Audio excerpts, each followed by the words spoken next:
Hello and welcome everyone to day 2 of our online climate training workshop. So again, this is a workshop that's really run by the Department of Climate Research at the Center for Climate Research Singapore. So our colleagues here, Dr. Aurel Moyes and Dr. Jianjun Yu, will be giving us a really broad overview into kind of climate science. And today we'll be very much focused on climate models and projections. So for those of you who are joining for the first time, if you can add any questions below to the Q&A box. In the chat box, if you want to introduce yourselves or if you kind of have other things to share, please feel free. And we strongly encourage reactions. I see some thumbs up that are coming as well. We will again do this in terms of 2 sessions. So we'll have about an hour or a little bit less than an hour to start. We'll have a 10-minute break. And then this will be followed by the second session for another hour. And again, just if you're interested in the certificate of attendance, if you attend all 3 days for a minimum of 60 minutes per day, we will be sending the certificate of attendance out by email. So again, please do add any questions as you have them. I know many people are really interested in this health component. So just to kind of reassure you, we'll be really going in detail into some of the different data sources and how you can use these for health tomorrow. But today we're very much going to focus on actually understanding what climate models can tell us and how we can and can't use them. So without any further ado, I think I will hand over to our trainer for today, Dr. Orel. Thank you, Kimberly. So welcome everyone to the second day of this climate training session.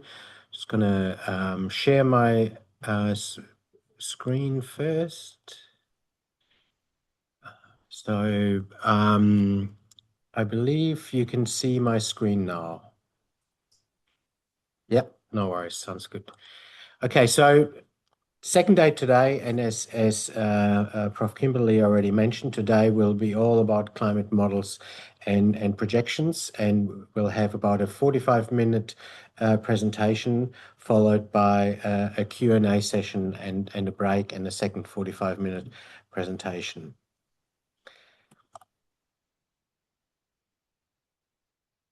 So what I will cover in this first block of 45 minutes is an explanation of broadly what global climate models are.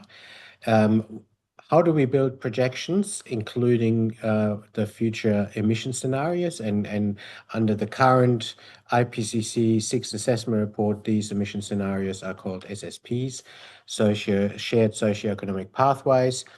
And I'd like to spend some time on discussing uncertainties in future projections and the sources of uncertainties, but also other issues related to uncertainties.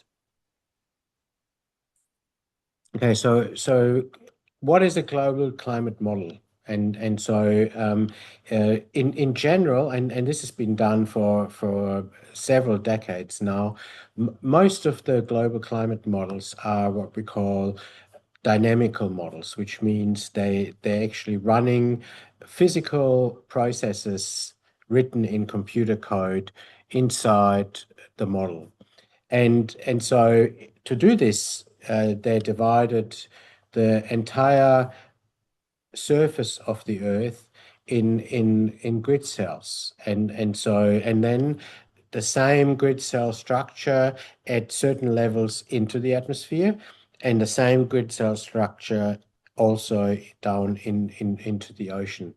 So if you can imagine like what is shown on the right-hand side here, you have a horizontal and a vertical grid structure. The horizontal grid structure is basically defined by the longitude and latitudes of where you are, where every location is. And the vertical grid structure is usually in either height in kilometers above or below the surface, or in sort of pressure coordinates. As you go up further into the atmosphere, of course, the pressure is changing, and so you can also devise the coordinate alongside pressure levels. Now, in terms of the horizontal grids, latitude and longitude, of course, if you can imagine the size, what would be a size of this grid? And currently, the typical grid size of a global model covering the entire planet is between 100 and 250 kilometers. So in each of these grid cells, you have 250 kilometers in the latitude direction and 250 kilometers in the longitude direction. On average, of course, it changes a little bit as you get to the poles. As you can see on this, this is not quite linear because of the structure of the grid. But in general, the global climate models we call it resolution or grid size of between 150 and 250 kilometers. And what do you do in each of these grid cells? And well, you solve the key physical equations that are associated with the fundamental processes in our atmosphere or ocean or the ice system. So for example, if they're coded schemes and modules that describe how solar radiation is incoming and interacting with the atmosphere and the exchange between the ocean and atmosphere, how rain is produced, convective processes. And each of these physical processes are coded as equations inside each of the grid cells. And then every grid cell is connected to its neighbors, both in terms of horizontal and vertical structures, and is allowed to exchange information like energy, rain, and other things between the different grid cells. So as you can see, it is an incredibly complex modeling system, and so what you do is when you actually want to run this model is you hit a start button where the model runs into the future along a particular trajectory. And what this trajectory is and how it's being prescribed, I'll talk about it in the middle. But basically, you have to understand that each of the parts and components of the Earth system that I described yesterday is coded up and connected in these climate models.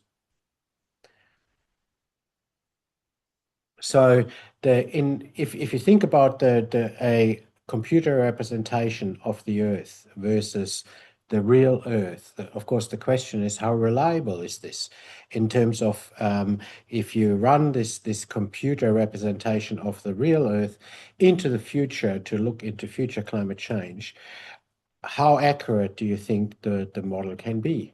So people who are doing this, the climate scientists, are actually confident that the climate models actually represent our climate system because they're based on theories that have been understood for many years, and they're verified against the real world observations and can make fairly accurate predictions. So for example, you can run this climate version of the Earth over a historical time period, say the last 30 or 40 years, where we know what the climate was and we have observations.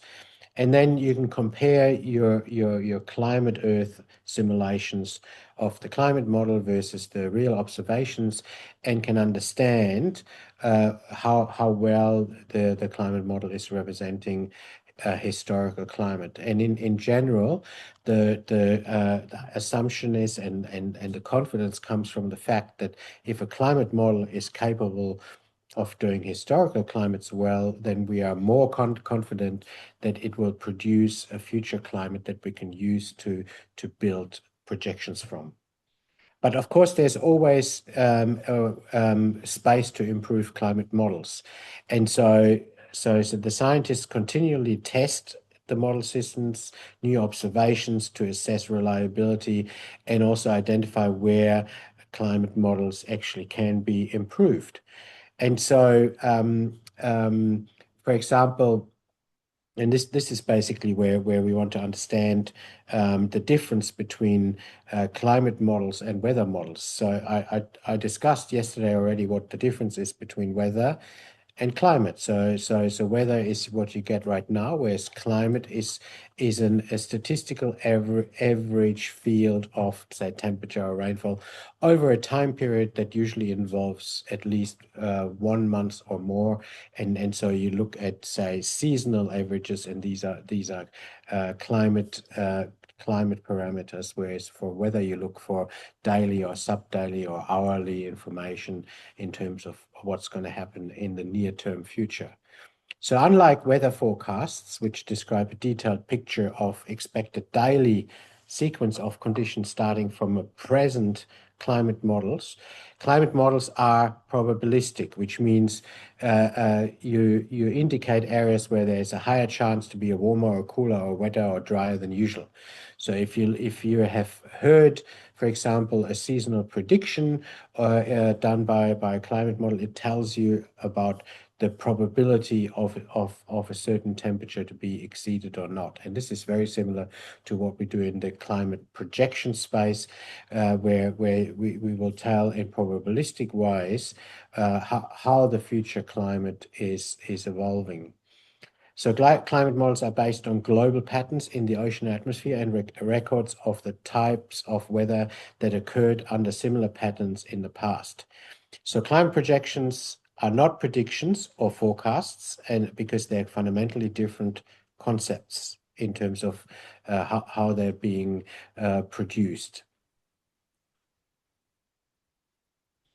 Now, in terms of long-term future projections of climate, where is our Earth system moving in the next decades ahead?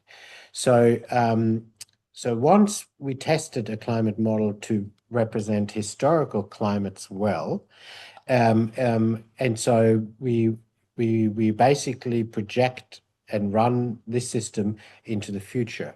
But to run it into the future, it takes a certain evolution into the future that needs to be set on the side. For example, how the world population is evolving into the future in terms of demographics, but also, and most importantly, what is the change in greenhouse gas concentrations in the future. And these are called climate forcings. And so those climate forcings are usually set ahead of these large experiments that underpin IPCC assessment reports. They're called scenarios, and they're usually in scenarios of greenhouse gas emissions, but these days not just the greenhouse gases, but socioeconomic parameters as well, in terms of the evolution in population, evolution in what energy source is being used, and evolution in how technology is being shared across the different countries. So scenarios are possible stories about how quickly human population will grow, how land will be used, how economies will evolve, and the atmospheric conditions, and therefore what we call the climate forcings, that will result for each future storyline.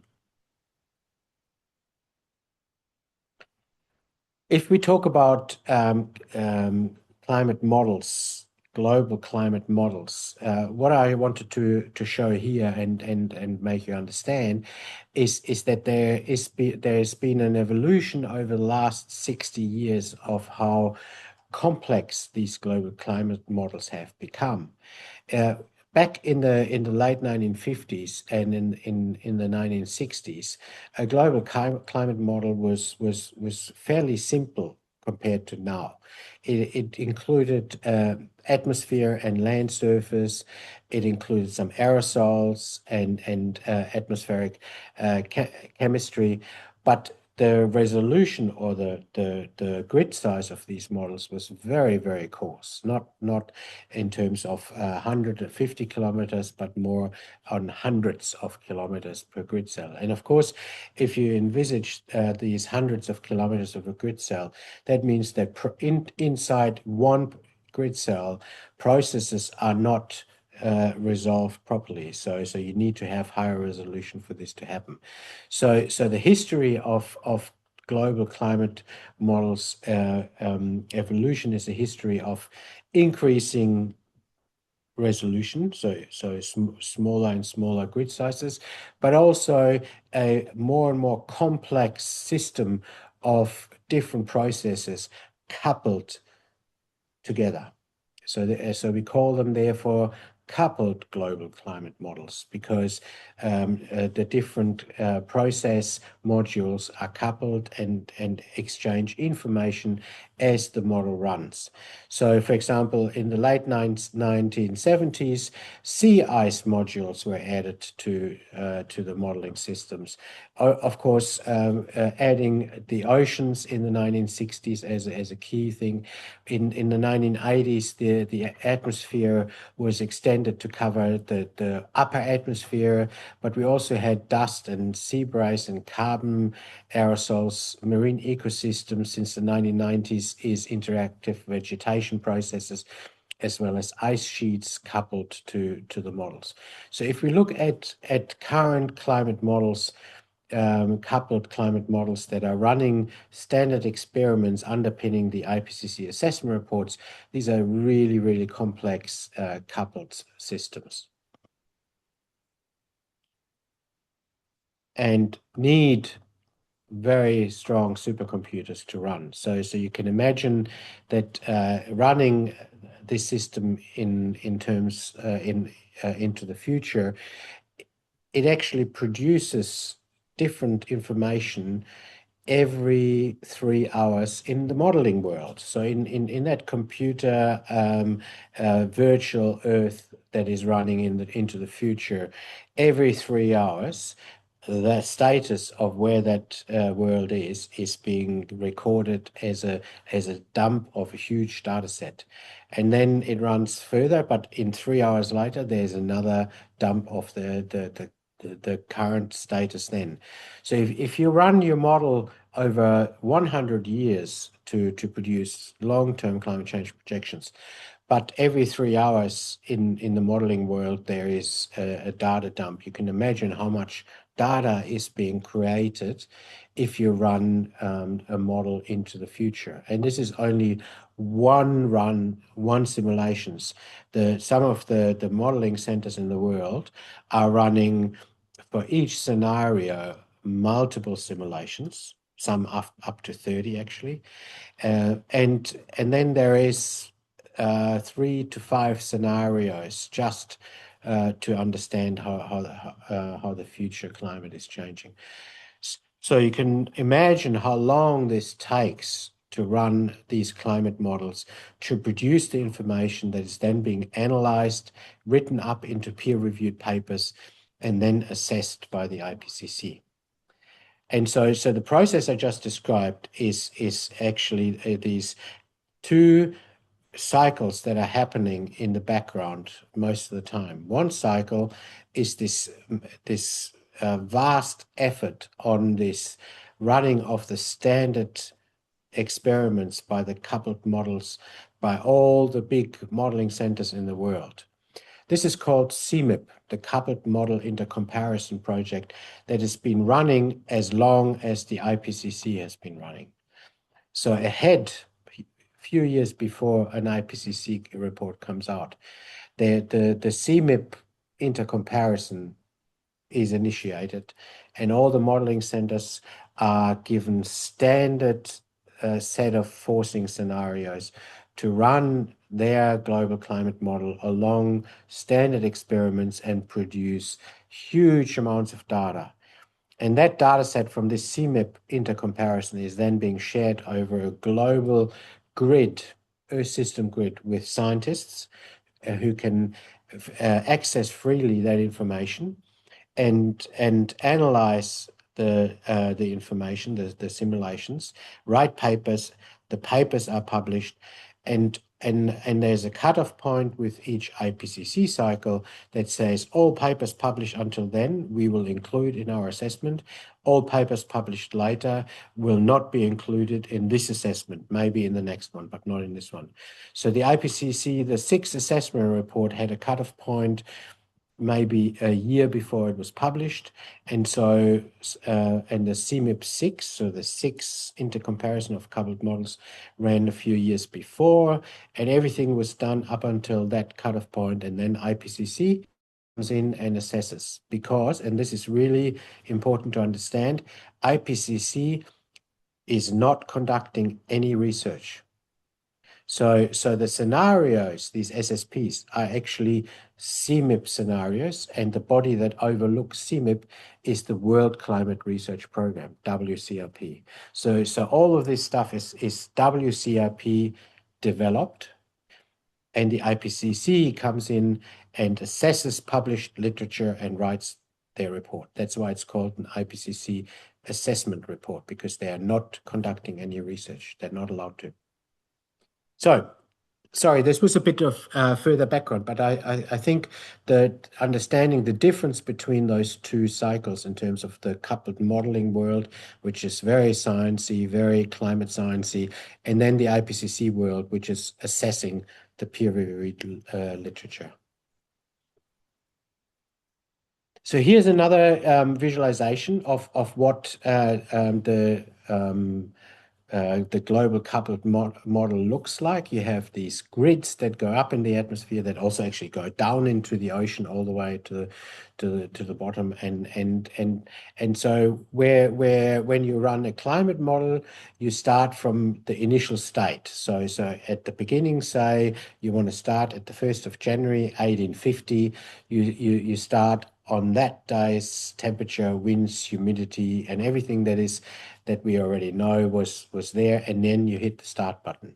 And the only driving forces that will drive this model into the future are the physical fundamental equations of fluid dynamics and other things that are coming from the physics, and what we call the natural forcing, like the solar radiation over the years, and all the human caused forcing, like the extra greenhouse gases or aerosols that are coming in, that will change the climate moving into the future.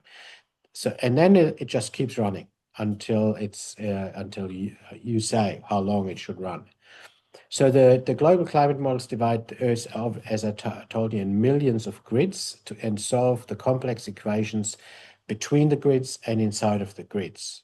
And so the spatial resolution and the complexity, both of those things have been increasing in recent decades. However, even the current latest generation of global climate models, their resolution or grid size is still fairly coarse and most of the time inadequate for local adaptation planning. So, for example, and I just provide an example from where I am in Singapore, Singapore does not exist as an island in the land-sea representation of almost all global climate models. So to look into more local spaces, you need to find out a way of how to go from a global model to something that looks more regional and local. But even from the global models, we can already get a lot of really good information. And so understanding what is the usefulness of global models is really good to describe the large scale processes, to look at global averages, regional averages, and big processes that drive historical and future climate and climate extremes. So one of the figures that I showed yesterday in terms of attributing historical climate change is a really useful thing to do with global climate model, as you can run your global climate model without human anthropogenic greenhouse gases. And this is what is shown here as the green curve and the shading. And so where does the shading come from? The shading comes from if you run not just one model, but you run 50 models, and each model has a slightly different representation of the same physical processes. And so you get a slightly different outcome. And this is where the shading comes from. So that the solid line is the average of 50 models, and the shading is the spread of what the 50 models say. Now, the black curve is the observed temperature in the last 170 years.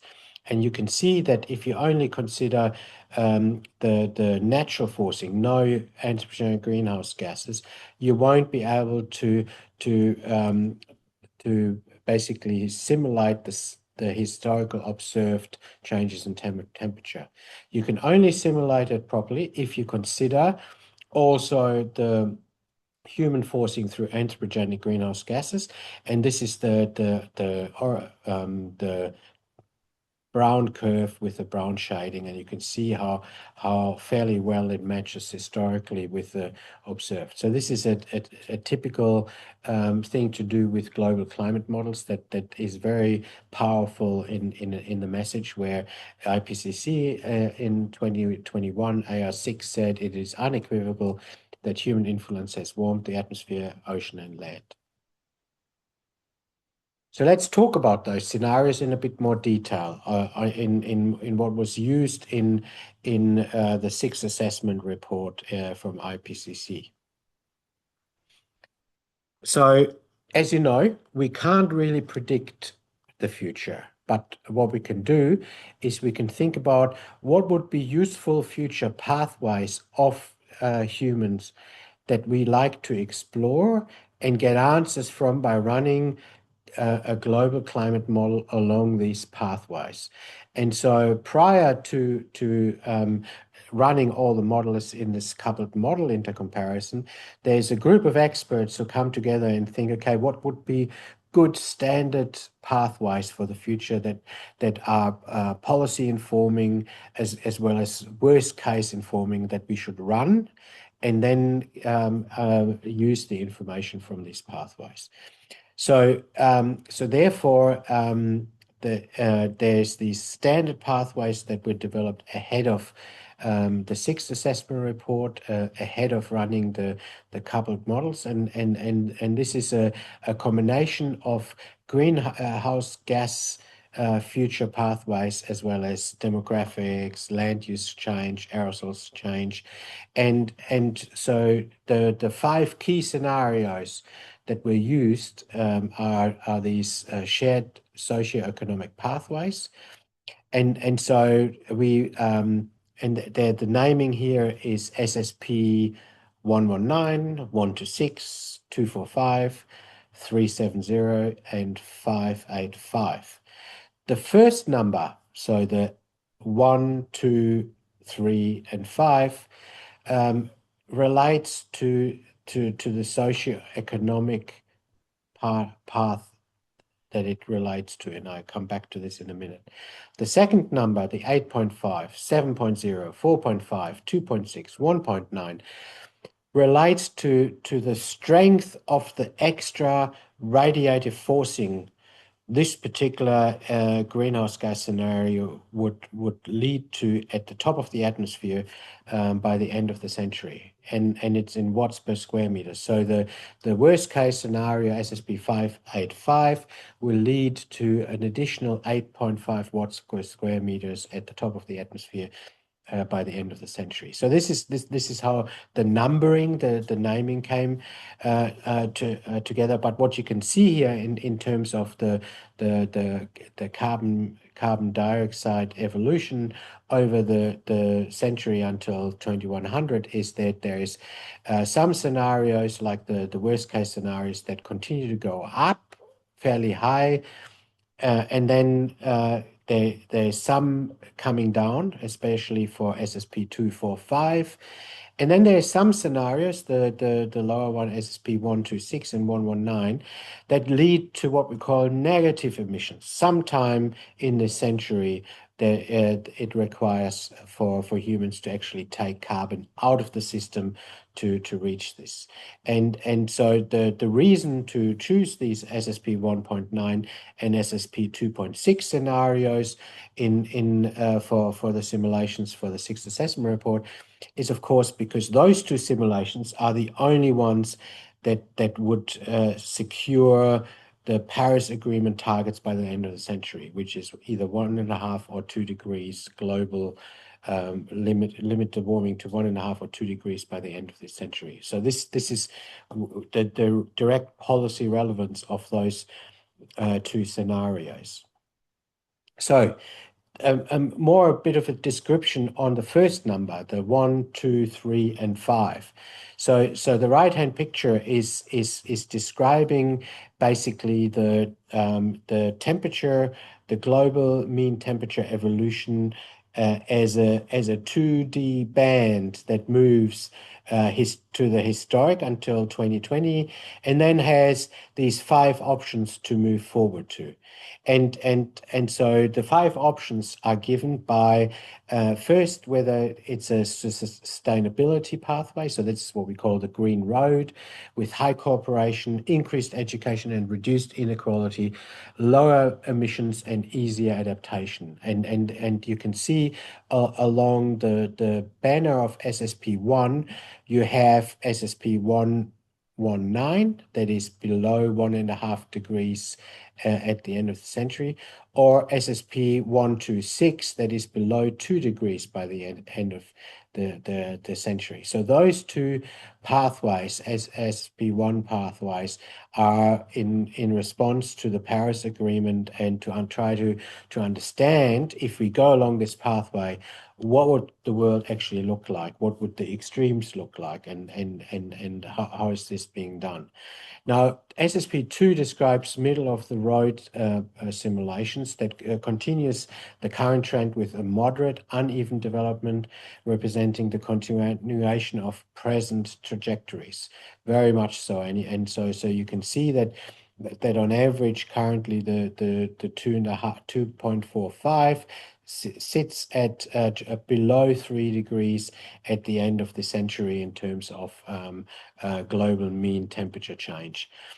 The rocky road is SSP3, so that's more characterized by national focus, regional rivalries, high challenge for both the mitigation and adaptation efforts, and you can see that the pathway of SSP370 is reaching above 3 degrees, closer to 3.5 degrees by the end of the century on average. And then so SSP 4.0 is not one of the ones that I run very often, but this is where inequality is featuring very strongly. That the world is divided with high inequality, unequal resource distribution, and high adaptation challenges. And SSP5 is basically business as usual fossil fuel development, rapid development through fossil fuels, leading to high emissions and low adaptation challenges. So SSP 585 as the worst case scenario is above 4 degrees. Now the question within each of these future pathways, SP1 to SP5, is how strong mitigation efforts pushing down that final target. And so the strength of mitigation efforts will push this down. In terms of where you would land with global temperatures by the end of the century, I just wanted to show again what these scenarios will lead to. And so this is a figure based on IPCC sixth assessment report. And so you see the temperature increases in the vertical axis and time on the horizontal axis. You see the observed global temperature in the black curve, and the shading underneath is the simulated historical climate by the models. And then the future projections in these 4 different colors here, with the solid line indicating the average between the 50 models or so, and the shading indicating the spread of the the models, where each model simulation from a different model comes from a slight different representation of the physical processes. So you can see that, for example, for SSP 585, you're going well above 5 degrees in terms of the shading, but the average of SSP 585 by the end of the century is around 4.5, 4.6 degrees. And then you see SSP 370, the average sits just above 3.5 degrees, but the spread again is much warmer, even above 4 degrees. So this is a standard representation of future changes. Since we're running an ensemble of different models from all over the world, and they're all coming up with a slightly different future climate, but they're all running the same fundamental scenario emissions inside the model system. So how do we do the projections then based on this? So the key aspects of how climate projections are being developed is basically the fundamental modeling. So this is either using the global climate models or regional climate models, and I'll talk about regional climate models further later. So and this is using supercomputers, using coded physical processes, and using the input data from scenarios. So scientists feed the models data based on the different scenarios. For the sixth assessment, these were the shared socioeconomic pathways scenarios, and which estimates future greenhouse gas emissions based on policy, population, and economic growth. Now, once you run these simulations and all the data is there, which is usually petabytes of data for the sixth assessment report, there needs to be some form of model evaluation done. So before you actually do the future and look at the future, you test your model by running it backwards in time to see if they can accurately simulate past climate data. That will enhance your confidence, not just your own, but in general, the confidence for everyone else who looks at your data, how good your model is. And so in the climate scientists world, we always sort of know which models are the best and which models are the second best, for example, by looking at model validation and evaluation.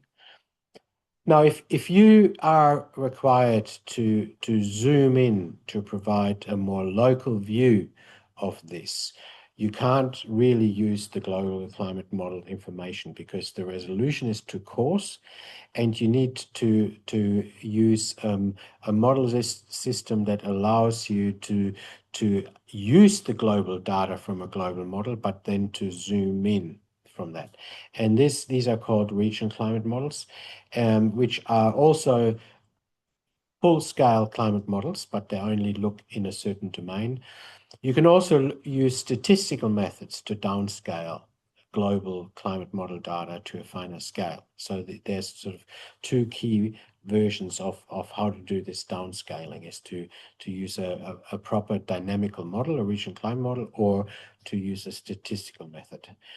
Now, with all of this, for climate change projections, in general, there is an ensemble approach to all this, because different models can produce different results because they have a slightly different representation of the same processes, inside the model. The researchers use an ensemble of multiple models and average the outputs to reduce uncertainty and identifies most likely outcomes. And this is what the IPCC does very strongly, is they have a whole language definition around likelihoods and confidence and all this. So typically the figures in the IPCC assessment reports only show what they call the likely range. A likely range is mostly in their world between the 17th and 83rd percentile. So it's the middle 66% of the range of the projected change. So For example, here we see one of the typical figures out of the IPCC assessment report. In this example, I'm showing the global mean sea level change in the future up until 2100 relative to 1900, and we see the range of possible futures for each emission scenarios, but also um, um, uh, generally the uncertainty estimates, because we are dealing with a large number of models for each scenario. This is what we call that ensemble approach, that within each scenario there's say 50 different models that contribute to that information, and they all provide a slightly different answer for the same scenario. So you get an uncertainty band around where the real future climate would probably be. And this one is based on what is an IPCC world called the likely range of change. If we look at a lower likelihood change, so instead of the 17th percentile and 83rd percentile, you want to have much more rare outcomes. Then the curve would actually change quite significantly. So, for example, the SSP 585 shading is here at the top of this colorful setup. And this is the likely range. If we want to look at a low likelihood outcome of this, we would go all the way to the dashed line. And of course, often these low likelihood pathways are very impactful pathways, and this is why they're called low likelihood, high impact storylines, where there's some physical plausible processes that could produce it, but there's a low likelihood associated with this, and also a low confidence in how and when this will happen.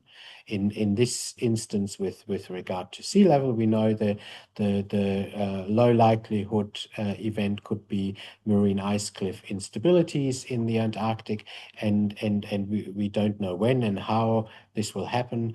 But if it does happen, we know it will produce a huge change in global mean sea level, and that has, of course, massive impact around the world. Another example of how projections are being produced is, once we have the data for all the different climate models for future projections for the different scenario, instead of providing the information along scenario pathways, we can interrogate the entire data set from all of the scenarios in when each of the simulation reaches a certain warming level. So 1.5 degrees, 2 degrees, 3 degrees, 4 degrees, and so on. And then composite all that information and produce, in this instance here, maps of what the world would look like at certain warming levels. So here we have 1.5 degree, 2 degree, and 4 degree warming, which are very often really useful for policymakers and decision makers to have a look at particular warming levels in terms of how high the warming is in different parts of the world at this global average warming levels. So for example, the 1.5 degree warming level, we still see that over the northern hemisphere, high latitude, we still see very strong warming. This is several degrees up in here, and so whereas over other parts in the world, especially over the ocean, the warming is much less. Now, if you look at the 4 degree future average global warming, you see that what this means in the high latitudes is above 7 degrees. Similarly, figures, and this is now using, you have to use basically both of the fields together. So you have to interrogate a model. When do you reach 1.5 degrees? And it'll give you a certain time period when it does. And then you pick the rainfall projections at that time from that model. And you do this for all the models. And so there you get pictures of what the rainfall change would look like at these warming levels. So again, for the same warming levels here, you see how the projected change in future precipitation will look like, and this is expressed in percent relative to the period of 1850 to 1900. So you see the drying areas in brown, and the wetter areas in green and dark green, especially around the tropics in the future under 4-degree warming, which would go along mostly with SSP 370 and SSP 585, especially. I wanted to address uncertainties. So we know there are uncertainties in the projections. So as you can see here, the shading are the uncertainties of future projected changes. So we don't know really, we know this is a likely range, but we can't produce a fixed number. And often they take the average, say in this instance, 4.6 degrees, plus minus some number that indicates that range. And I wanted to explain to you where this uncertainty comes from. And in general, because often when we talk to non-climate scientists, even engineers, and we talk about uncertainties, they think these are errors. These are actually errors in our understanding or errors in our simulations. We're just not good enough scientists, and this is a complete wrong assumption here. So the uncertainties in climate projections are intrinsic, and the reason for this is there's three key sources of uncertainties. One of them we call internal variability, and this is reflecting that some of the processes in the shorter time simulations of weather and then added up to climate timescales are chaotic and therefore can never be properly resolved. This is something that is impossible to resolve. At the same time, we also have what I spoke before, these slightly different realizations of these fundamental physical processes by different climate models. So these are the same processes, but slightly different coded or schemed. And that creates what we call scientific uncertainties. And then we have, of course, the scenario uncertainty. And the scenario uncertainty is reflecting the fact that we don't know now at this stage which of these SSP pathways the world is heading for. So there's this, from a certain point onwards, usually around 2050, the scenario uncertainty will start to dominate over uncertainty. If you take those three uncertainties and you normalize this, so not in actual terms, but you want to normalize it to 100%. So if all the uncertainty at every time scale is 100%, what is then the contribution or the fraction for each of these three uncertainties? And so you can see that when you start off your simulation and you're on the left-hand side of the bottom picture, the strongest uncertainties comes from the fact that you're still dealing with these internal variability and chaotic behavior. And the models are quite similar in this, which means that the actual scientific uncertainty from the slightly different representation of the system is not that strong. And the scenario uncertainty is hardly present because all of the scenarios are actually very similar at this stage. And so there's no difference between scenarios. So as you move your model forward in time and say you reach the 2030s and 2040s, the internal variability in the system, the chaotic behavior, is playing less of a role compared to the fact that the models are all slightly representing different ways different future climates, and the scenario uncertainty is already there, saying that some of the scenarios go in a different direction to other scenarios.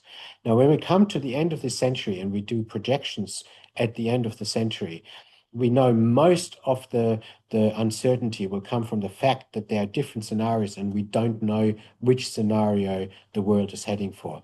And by that time, the chaotic behavior internally doesn't contribute much at all to overall the scenario uncertain the overall the uncertainty, and even the fact that models produce slightly different representation of the future climate will only produce a certain level of uncertainty, but the key one comes from the fact that we don't know which scenario we're heading for. I hope this clarifies a bit on the sources of uncertainty, but also the fact that the uncertainty is intrinsic of the entire process of developing projections and has nothing to do with the fact that we don't understand it properly. I think these are one of my last slides before the break is the fact that global climate models cannot produce and capture properly local climate change. What I'll show here in this what looks like a picture from the 1980s is actually from one of the more recent global climate models, their representation of land in their simulation, and you can see that that's very, very poor because it's of the resolution, right? If you have 150 or 200 kilometer by 200 kilometer, there's a lot of parts of land that you can't capture properly, basically. And so if I zoom into Southeast Asia, somewhere in here is supposed to be Singapore.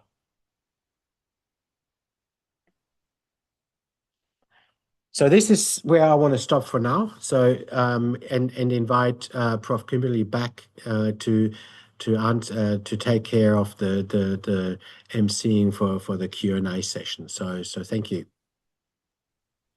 Excellent. No, thank you for a very informative talk. I think we have quite a lot of good questions. So I'll just start right away.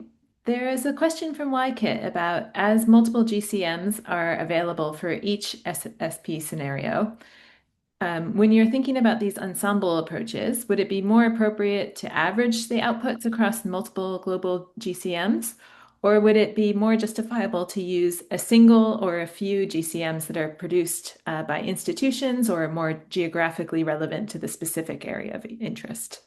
So I guess how do you pick the models to include in an ensemble? Yes, a very good question. So I guess the answer is it depends on what you want to do. So as you know, for example, in the IPCC report, they use all models to produce the ensemble and the average, and they report average change for each scenario, plus minus a number that represents that ensemble approach. Now, if you want to do impact studies, for example, and you need data for this, you really want internally consistent data. So you don't pick the average information. So often for downstream impacts research, what you want is you want to think about, okay, each scenario has a certain range of future climates. Where are the future climates that I care about? Are they the ones that go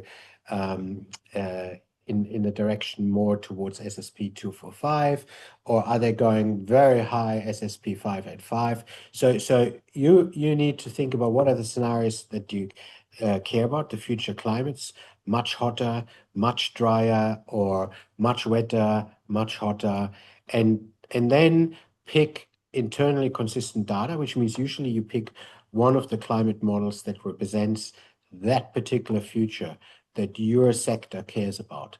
And then you have internally consistent data and you can run your impacts model and get some information. And you can pick one that does the worst case scenario, the best case scenario, and some of the models that are closer to what the average says.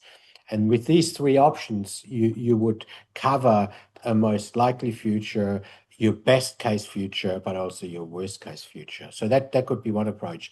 And there's a lot of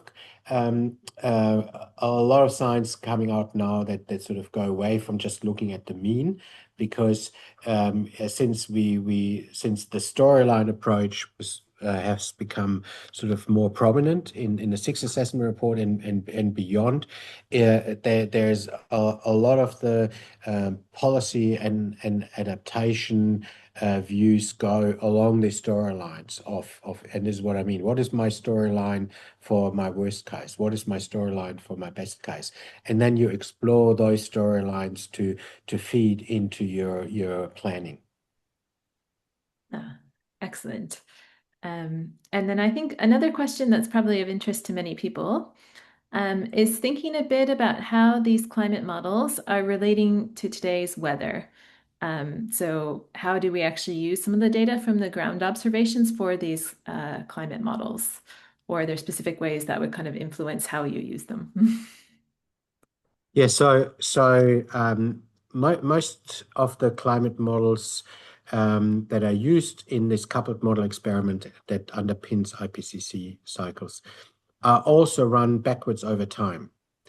And the reason for this is because when you do this, you can then validate and evaluate your model with existing observations, and this is where existing observations come in. So we spent a lot of time evaluating CMIP6, so the climate models that were run to underpin the sixth assessment report.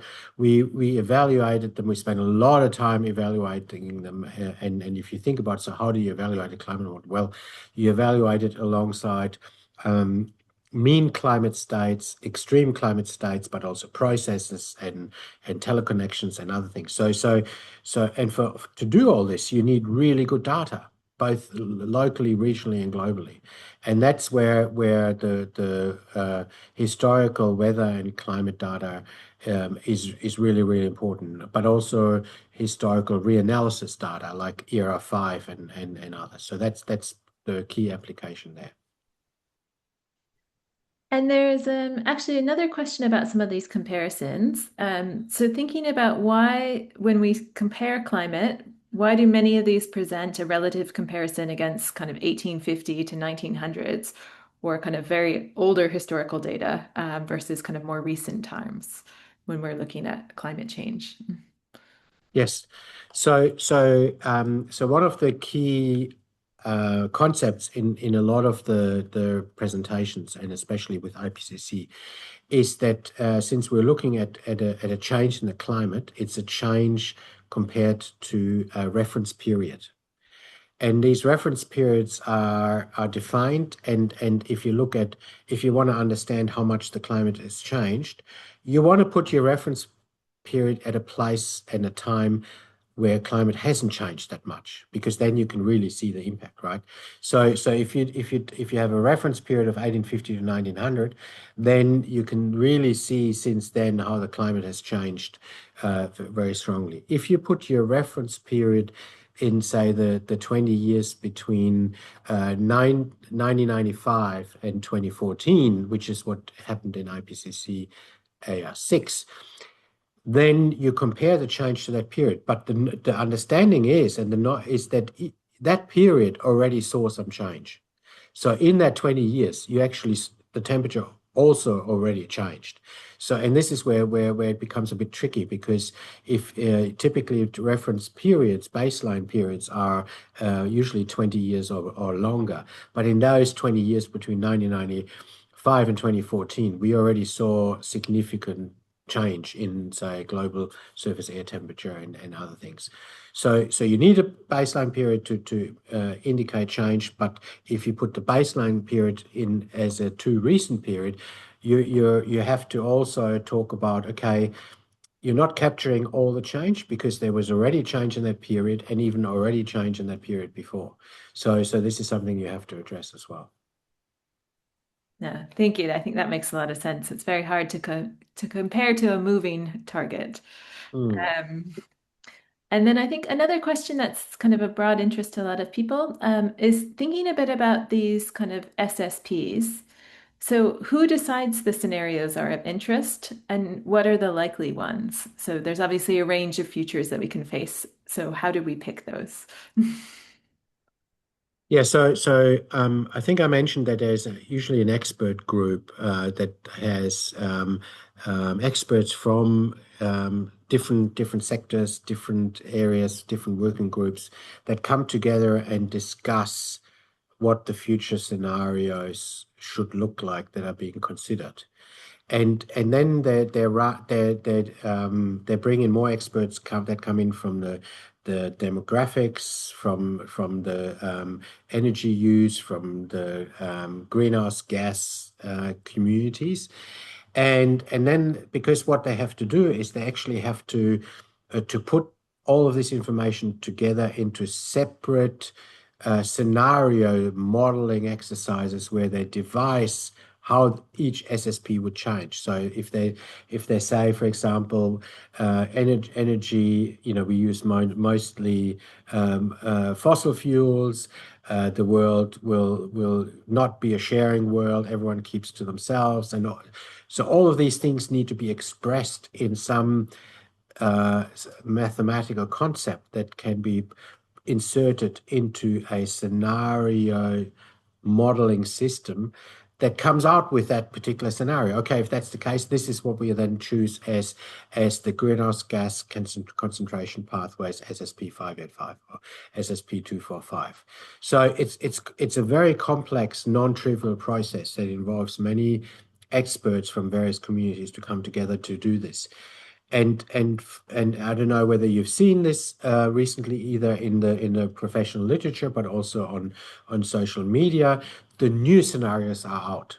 So the CMIP 7 scenarios, that will underpin the seventh assessment report from IPCC in a few years' time, they've just been published. And so what I can share with you here is that there's a general agreement in that community that the SSP 585 scenario from the AR6 is now considered to be unlikely.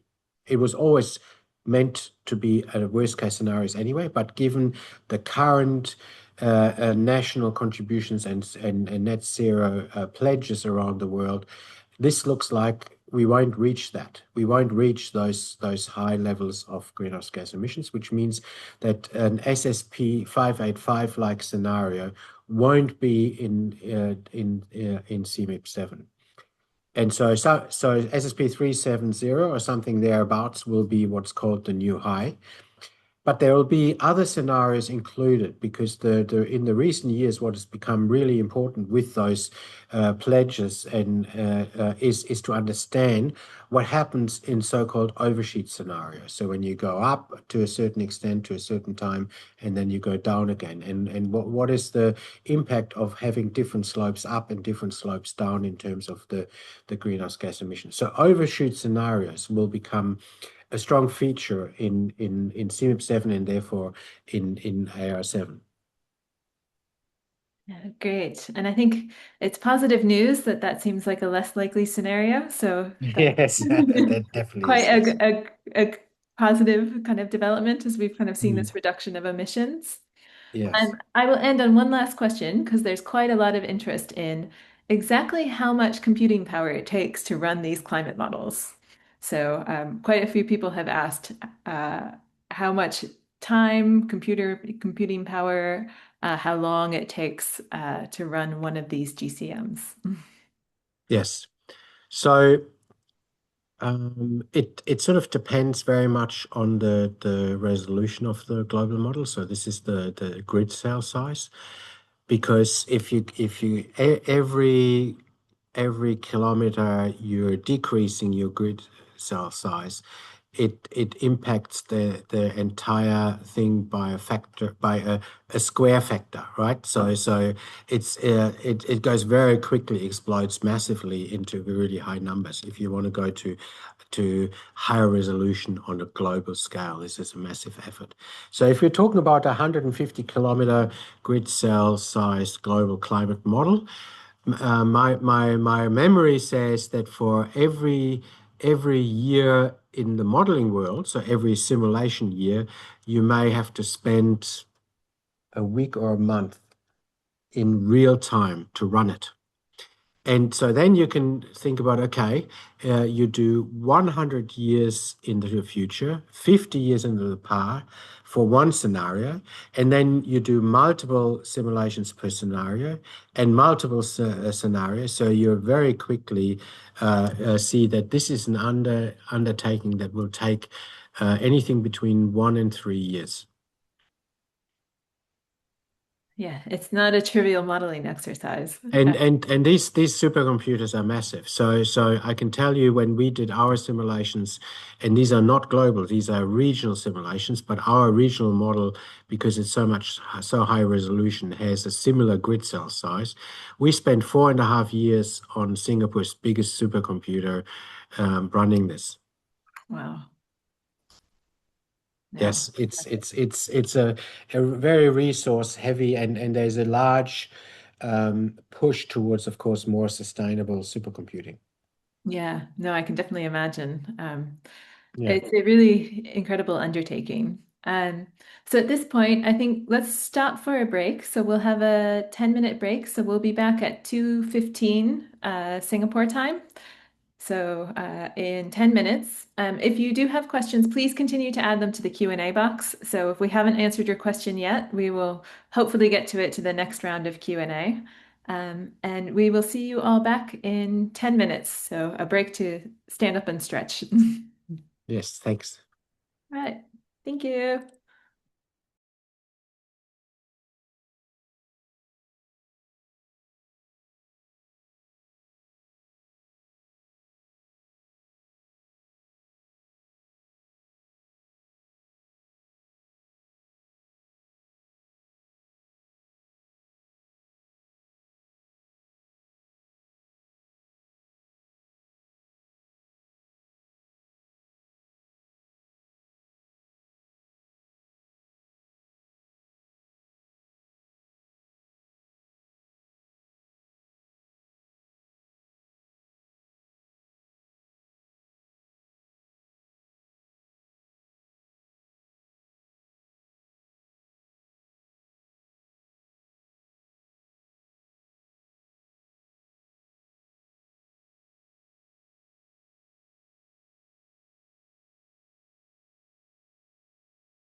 Okay, welcome back, everyone. We'll get started again on the next session. So I just wanted to say thanks for the great questions and all of the kind of engagement. So please do continue to put your questions in the Q&A box. We will get to as many of these as we possibly can. And also just to highlight, I know there's a lot of questions about learning kind of all this climate, information about climate science and climate modeling is really interesting and useful, but how do we link this with the data that we're collecting on the ground, specifically some of the vector-borne disease data that we're collecting? And so, just to reassure you, we will be really focusing on that tomorrow. So, we think it's really important to have this solid basis in understanding first what these climate models actually are and what they do. And tomorrow, we'll be thinking about how we can apply these more. So, definitely keep the questions coming, and I will hand back over to Dr. Orell. Thank you. Thank you very much, Prof. Kimberly. So I'm just going to reshare my presentation.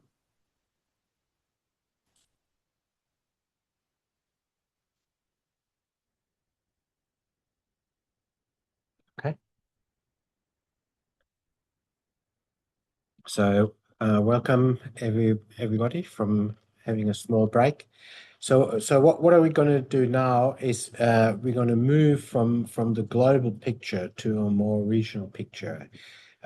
What are regional climate models, regional climate change projections, as well as an example, showing you what was done here in Singapore with our regional climate change projections that we call our third national climate change study, or V3 for short. And how we then provide this information to our next users in terms of data, but also the visualization, which is sort of a short segue to what will be done tomorrow when Janjan will talk about how to use the data in impacts modeling.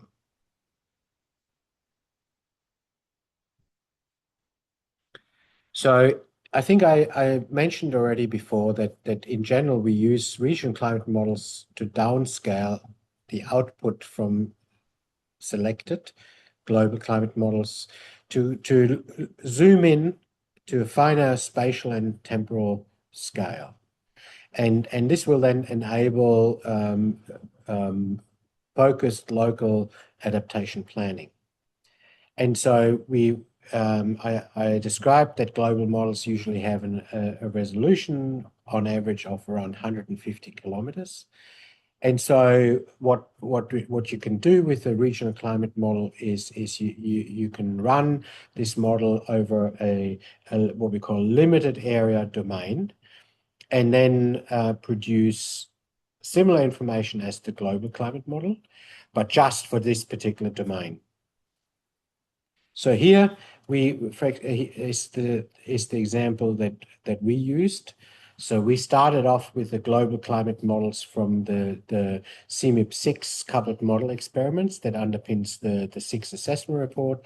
And because there are about 50 models, and we can't downscale 50 models all to a lower resolution. Typically, the first thing you do is you have to evaluate your models to pick those ones that are really, really good in your domain. And then you would downscale those models to a higher resolution and so forth. We did what is called a double nesting. So we went from 150 kilometers global resolution to 8 kilometers over the large domain that is shown here. So Southeast Asia all the way down to Northern Australia. And then we chose another domain and used the 8 kilometer data to downscale further to 2 kilometer over this much smaller domain, which included Singapore and therefore was able to provide much more higher resolution information on future climates in Singapore. And this was for the very first time. The way this is being done, and sorry, before I go along, is you run your regional climate model with information that comes from the global model. So the information of the global model is being used at the very edge of the domain of the regional model. And this is sort of the nesting process is basically at the border of the domain of the higher resolution model, the regional model. It should always be the same as what the global model says at that domain at that particular time. So you're feeding at the edge of the domain the information from the global system so that the regional system keeps adjusting at the edge and says, this is what my global model says, so I need to be there, and then continues the downscaling to 8 kilometers. So at the edge, there's a continuous information exchange between the global model and the running regional high-resolution model system. And similarly for the next step, so this 2-kilometer domain was created by, at the edge, using the 8-kilometer information in exchange to run the 2-kilometer system inside. So this is a key nesting, which means that every high resolution regional model has a host global model. So what are the advantages of doing regional climate modeling? And so the biggest advantage of this is, of course, you can run it at much higher resolution. So if Codex is a familiar term to you, Codex is the coordinated downscaling experiment, also under the World Climate Research Program, and it's a coordinated way of creating regional climate simulations. Typically, those simulations are between, say, 25 and 50 kilometer resolution, which already is much better than the global 150 kilometers. But you can also use regional models to go even higher. So you can go to 10 kilometer or 8 kilometer, what we did, and therefore do this in to better represent these small scale processes. So if you have a process that operates within one grid box of a global model, you can resolve this process in a regional model that runs at much higher resolution. So you can imagine a GCM, a global climate model, one grid cell at 200 kilometer has 400 grid boxes at 10 kilometer. And so for every single grid box in the global model, you get 400 extra pieces of information on the regional model. And that will give you a better representation of, say, topography, mountains and valleys and everything in it, but also a better representation of any of these processes that are running on the smaller scale that the 200 kilometer grid cell won't even notice. We also have disadvantages. So one of the disadvantage is that because you run over a domain on the actual boundary, and this is what I explained before, at the actual boundary, the regional model has to be told where it has to be at that point in time by the global model information. So this information exchange at the edge of the domain is an absolute must, and because of this, the inside information at high resolution by the regional model is often viewed as only, as sort of as good as the global model that comes in. So this sort of garbage in, garbage out argument. If you have a bad global model that feeds in information at the border of your domain into the regional model, that doesn't necessarily mean that your regional model will fix all the bad things from the global model. So therefore, it is absolutely important to first select a set of really good global models that you can use for your particular domain to then downscale.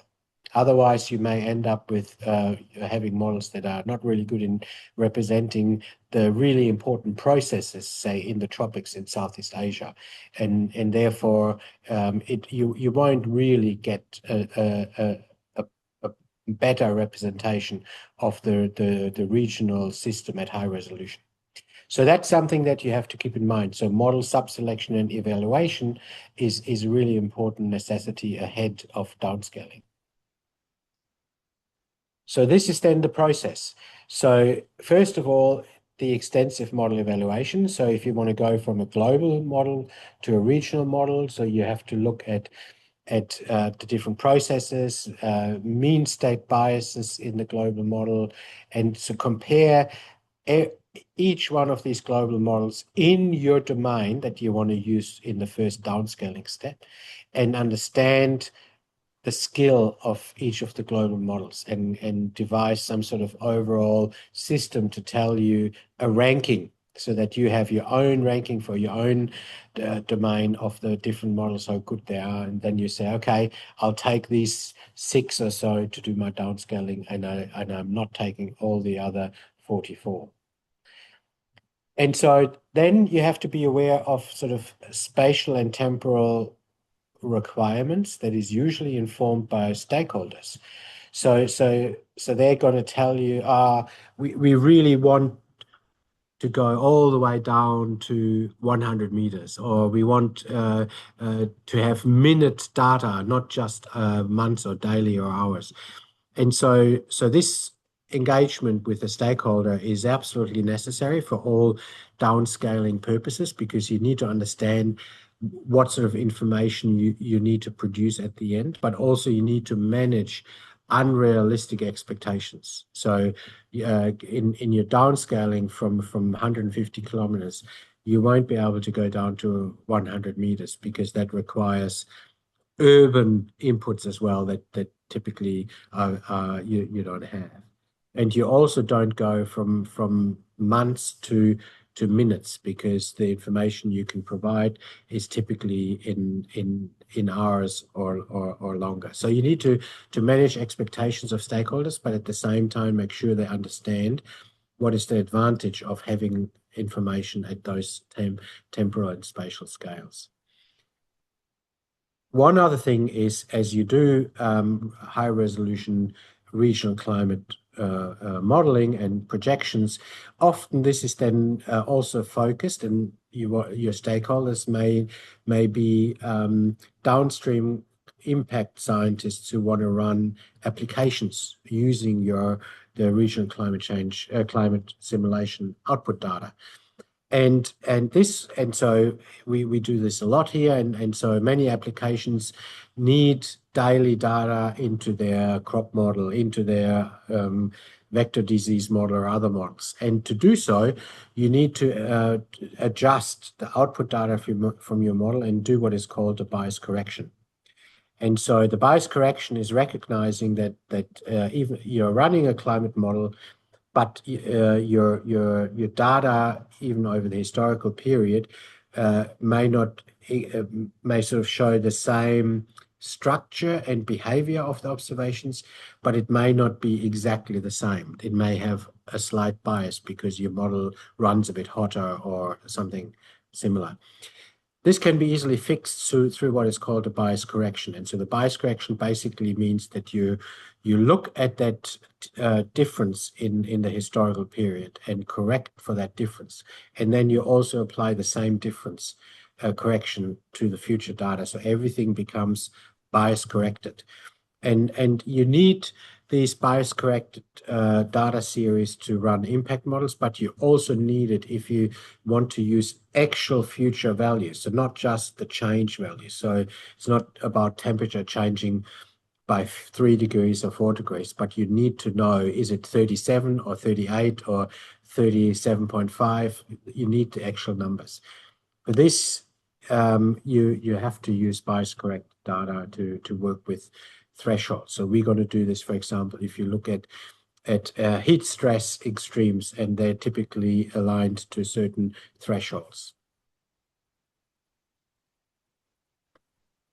So understanding this process in general, I want to now focus in on an example, and I will provide a lot more detailed information on what we did here in Singapore when we conducted our third national climate change study, or V3, and hopefully it will sort of showcase a lot of the things that you do when you do high resolution regional climate change projections.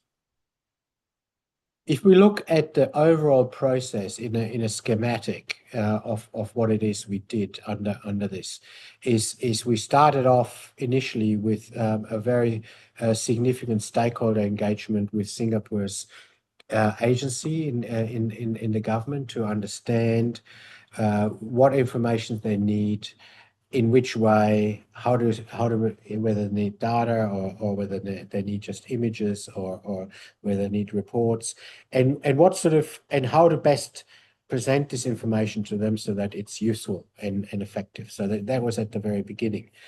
And then we have sort of two pathways that happened at the same time. One was the one on running the regional climate model. So this started with a sub-selection of global climate models. Then we ran the regional climate model at 8 kilometer and downscaling, and then we downscaled further to 2 kilometers. And the domains are again indicating here at the top, where we went from global to regional domains for the downscaling. At the same time, we also produced a whole new set of sea level rise projections for Singapore and the region. And these sea level rise projections are projections that use global, regional, and local components that all contribute to the overall total local sea level rise. And only for one of the global components we can use the global climate models as above. All the other components are produced using very specific simulations for ice sheets or glaciers or other processes. And so the IPCC this time is using these different assessments and merging the different probabilities in a very specific way to produce then local sea level rise projections across the globe at very specific tide gauge locations. And so therefore this process is a different way of doing the downscaling. It didn't involve any downscaling. All the information went into our data visualization portal, which I show you later the link. And more recently we also produced a data sharing portal for access to the data.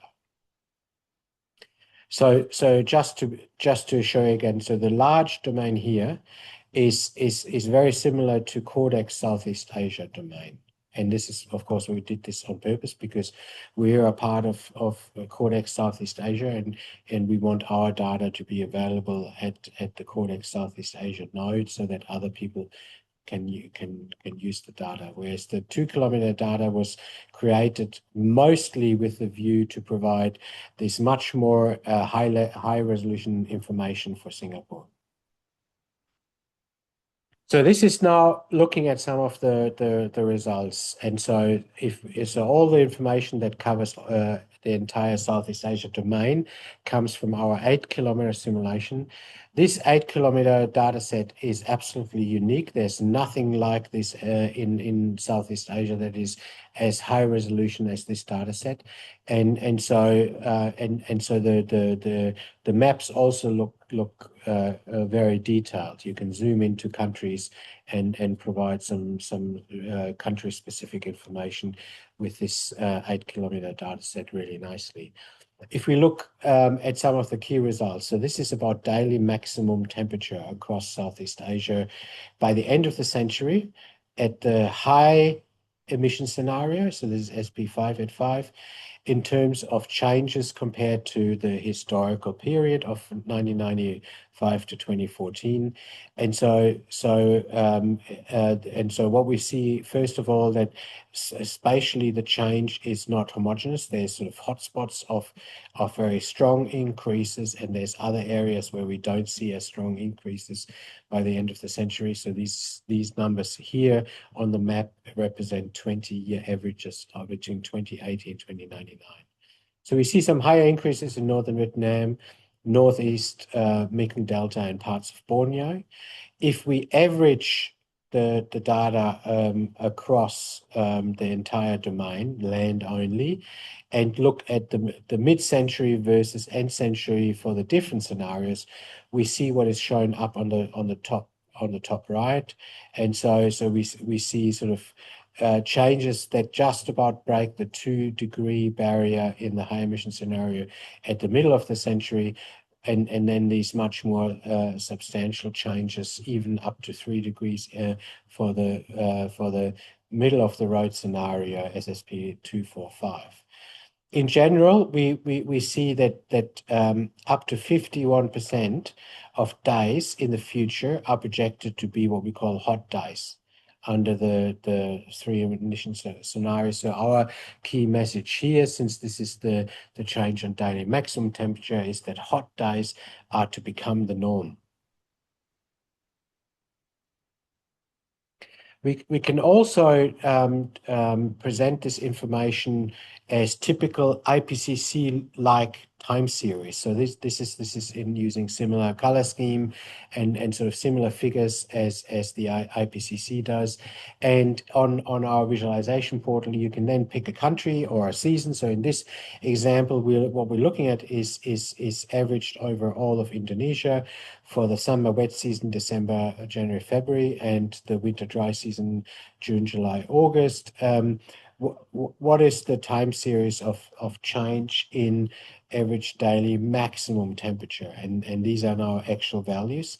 So these are degree Celsius, and so you can see the changes for the three scenarios averaged over the last 20 years on the right hand side, and the time series in the main plot. So these figures are all interactive, usable on our website. We also look at across all of the domain hot days. So this is at the threshold of the 95th percentile of daily maximum temperature, and how is this going to change in the future in terms of by country, average by country across the three. So the three colors represent the three scenarios. Then you have the countries in our domain listed, and the percent of hotter days in the future. And so we can see that there's a larger number of hotter days in equatorial countries like Indonesia, Malaysia, Brunei, and Singapore that have these large red bars going all the way up here, and other countries like Thailand, Vietnam, and Laos have a less significant increase in these number of hot days. The dashed red curve sits about 50%. We also looked at heat waves, and so this is once you have these data sets like our downscale data sets, we can, because these are real climate models that have the same output as the global climate models. You can look at all the different variables in the model system. So here we're looking at heat waves across Southeast Asia, and we see overall an increase in frequency, duration, and magnitude, and so we up to 120 heat wave days per year, persisting of 40 days longer than in the historical period, and then up to 4 degrees increase in the magnitude of this. And so heat waves are going to be a significant feature in future climates. And if we can avoid SSP 585, that would be terrific. Moving over to extreme rainfall, the information that comes out of the model system on changes in rainfall is a lot more complex because rainfall is not as homogeneous field as temperature. So it varies on different time scales and is much more variable overall, spatially and temporally.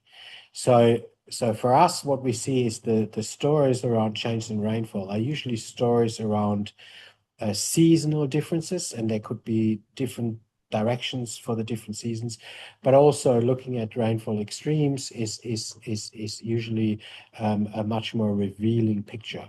So we see, for example, in the bar graph on the top left is the mean change in rainfall across the entire domain. And if you look across the entire domain and only in the average, we see a standard picture of a change that sort of exceeds 10% at the high emission scenario in the future at the end of the century. If we look at more extremes, and these are extremes like the maximum 1 day rainfall every year, which is called RX 1 day, or maximum 5 day rainfall every year, which is called RX 5 day, we see that this change is A, stronger, and B, focused on specific seasons where these changes are simulated. We could look at the other side of rainfall on dry spells. So this is an analysis of the future length of dry spells according to the different warming levels. So we're starting off with a 1.5 degree warming level and steps of 0.5 degree every picture increases until we get to 5 degree warming level at the bottom right figure there, and the change in relative to a 1 degree warming level in terms of the number of days with a dry spell length. And so we see that the longest dry spells get longer, and at each additional warming level, we have an increased risk of transboundary haze associated with this because these regions are usually prone to fires as well, and it will of course have regional agricultural impacts. And so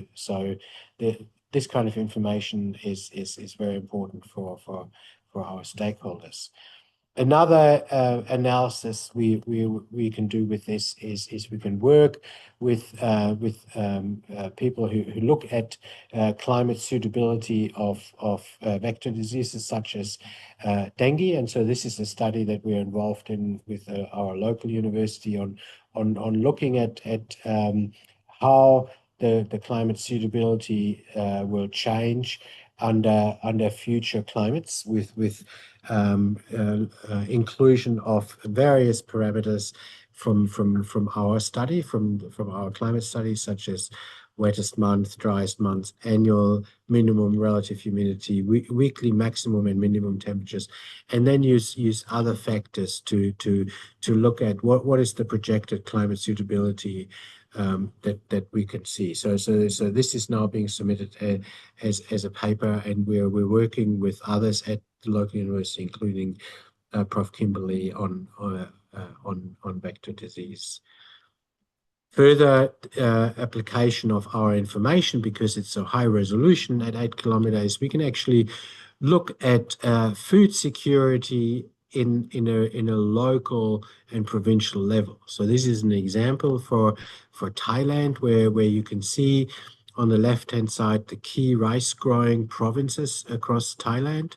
The darker green indicates the stronger yield in rice production in Thailand, and we can use our data to interrogate extreme temperature threshold that would be detrimental to all the different phases of rice growing, whether it's in the growing phase, in the planting phase, or in the harvesting phase. And so we can see how this is changing the future, and we can provide information on risk of future yields based on the impact of extreme temperatures to the rice growing. And the motivation for this for us, of course, is that Singapore imports so much food, including rice, and so Thailand is one of the key rice producing countries that Singapore imports rice from. So after showing you what we did in terms of the regional climate change projection study here in Singapore as an example, I just wanted to show you the access to the data as well as the how you can check on the visualization portal. So our study was finalized in late 2023, and very early in 2024 we launched this at a very big event here in Singapore. You can see our Minister Grace Fu there in the middle as the guest of honor during the launch of our study, and including this in the launch was the launch of our visualization portal that is shown on the right hand side. So the QR code on the top there is the link to this visualization portal, and you can explore not just the visuals that I showed in my presentations on the key temperature, rainfall, and other variables, but you can also explore all of the different reports, so stakeholder report, technical report, your brochures, videos, and other such information if you're interested to explore more on what we did in the different phases of creating our regional climate projections. This climate visualizer in this portal has over 4,000 images that you can interactively engage with. All of the information, including the visuals, is downloadable, and you can access all the reports and brochures and videos. In 2025, actually I think in April 2025, we launched our data sharing portal, and so this data sharing portal is where a lot of the key parameters that our stakeholders use is being kept and can be accessed, whether it's temperature or rainfall or humidity or other things. So once you register, you have access to this portal to download data. I think there's access is free because the data is considered to be public good. There's daily and monthly mean data on this portal, near surface and at higher atmospheric levels. You can actually crop your particular region of interests, and you can also select particular time periods and not have to download entire huge data sets. So part of the reason is we at the moment we have a quota for every registered person to only be able to download 50 gigabytes per month, which sounds a lot, and most people don't use it, but there is of course some users who need a lot of data, and we want to make sure that the overall usage of this is not being hogged by one person using a lot of data. So we want everyone to be able to access a good enough set of data to continue this. And so if with a 50 gigabyte monthly limit, we want to also say that each request should not exceed 10 gigabytes. So if you can of course put multiple requests through to get to your limits, but that's the limit for now. Some of this, of course, this is all bridging to tomorrow's session with Dr. Jianjun Yu on how to use the data in analysis and in impact studies. So there will be a lot more about this tomorrow.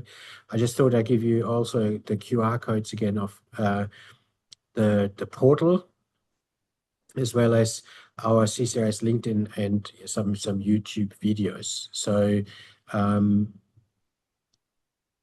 this is what the stakeholder report looks like, and our technical science report, And with this, I will end my presentation for today and ask Prof. Kimberly come back to run through the QA session. So we have a bit more time to discuss more things on projections and modeling.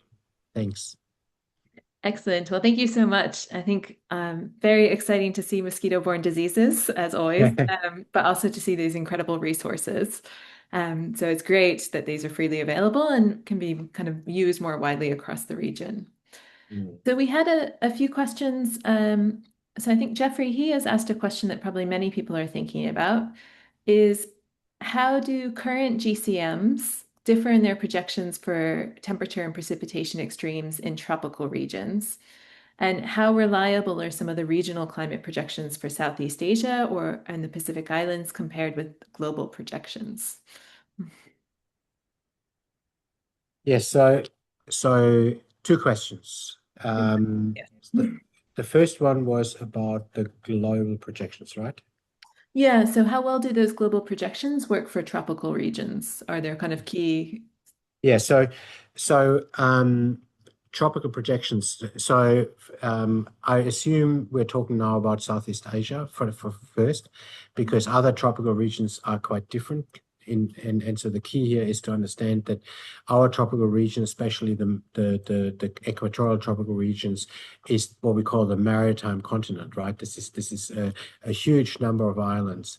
And if you look at, if you remember the picture I showed on the land representation in the global models, the maritime continent is shockingly represented.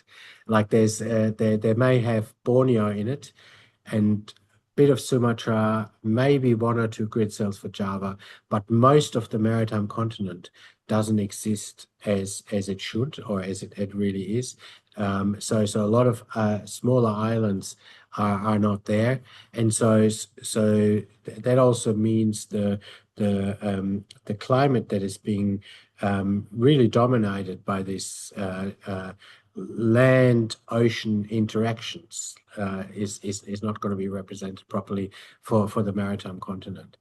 When it comes to temperature, this is maybe not as such a large issue because temperature is such a homogeneous field. So the global temperature projections for the regions are fairly well, and I'm fairly confident in these. And the IPCC regional atlas has some of those projections in there. But when we come to the more local scale, I think uh, especially what is really difficult to do is if you think I want to go down and have a look at Bali, for example, and I'm going to pick one grid cell where Bali is inside out of the global model.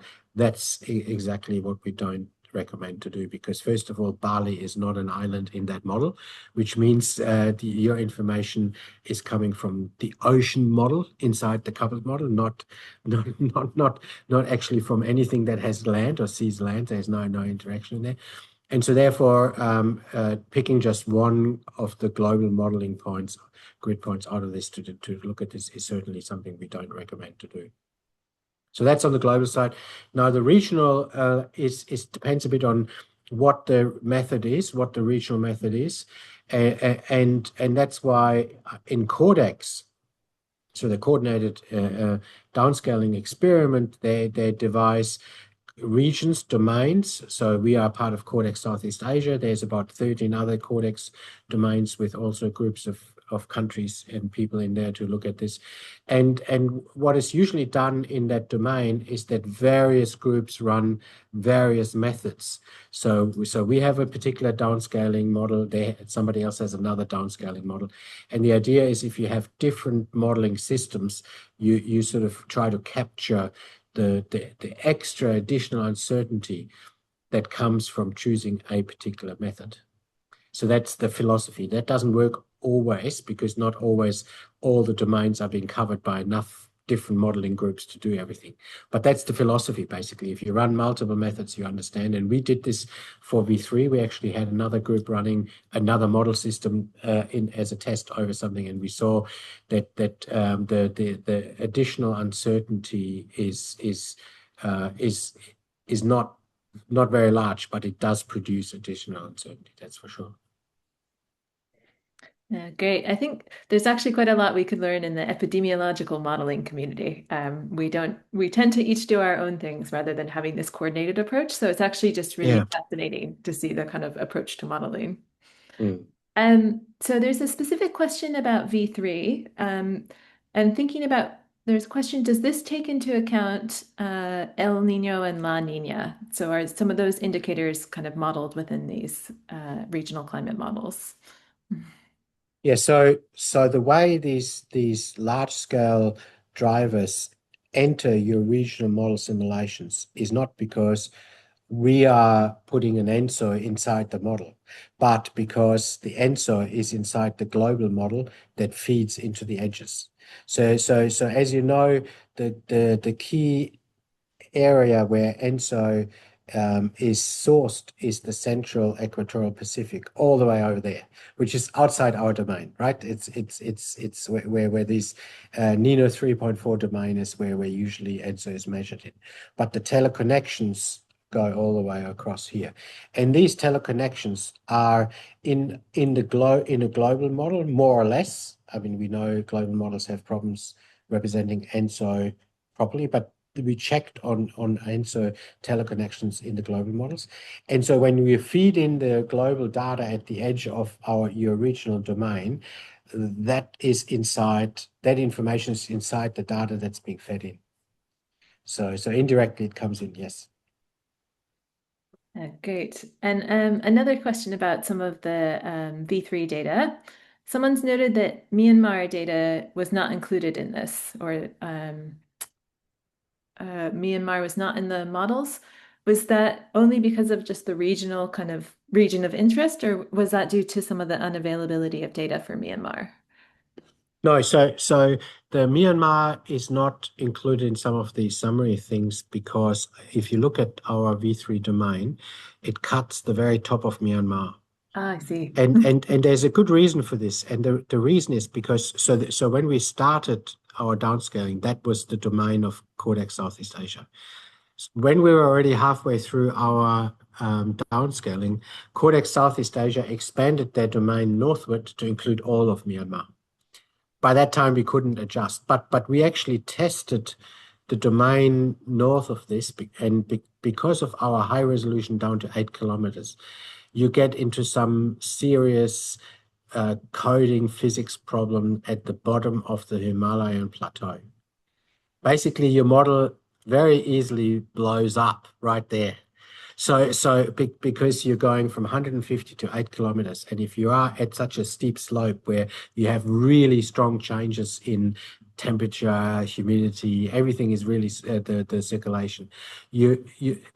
So it's a physics modeling problem where we decided we stay at this domain where we unfortunately have to cut off the top of Myanmar. That's what happened. So we do have the data for the rest of Myanmar, and we are providing information on it. But at this stage, when we launched it, because we cut off some of the top, we felt maybe it was not okay to show the information as Myanmar if it's Myanmar minus 10%.